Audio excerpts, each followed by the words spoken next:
Some of the ornaments that are attached to the cement are very loose and fragile and in danger of dislodging and falling down and then ultimately breaking.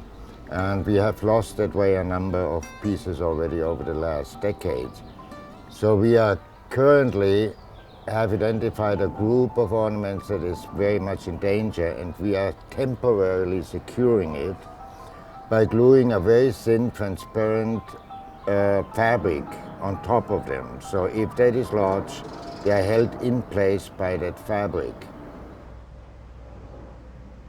One of the things we are planning to do next is to do a very thorough condition survey. Sometimes it's really very difficult to determine what is original, what are early repairs that done by the state in the 70s and 80s, what are repairs after the Northridge earthquake, what are repairs after the big rainstorm of 2004.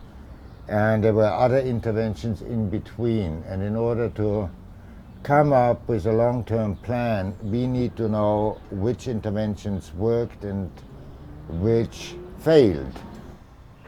It's a 0.3 millimeter crack. It's one of the major concerns that people had are the cracks that have developed in the concrete and whether or not they are a danger to the monument.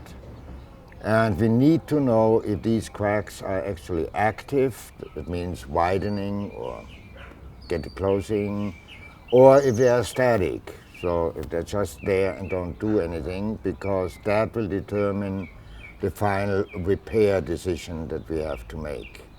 If this crack is active, you see it comes from up here, goes through the tile, goes all the way down here, and vanishes here. So we don't know if that crack is actually active or not.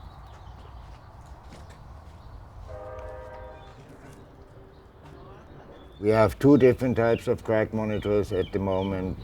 One are so-called telltales, which are plastic sliders. If we were to see a crack opening here, you'd see the crosshairs move away, and we could actually measure that movement on this ruler and measure the amount of movement.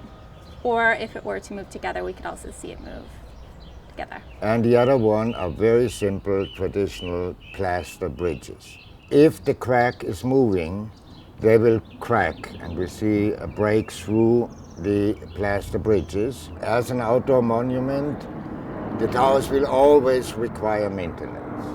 The job will never be done. The only thing we can do will be to reduce the required maintenance, to stabilize them, that less and less interventions will be needed.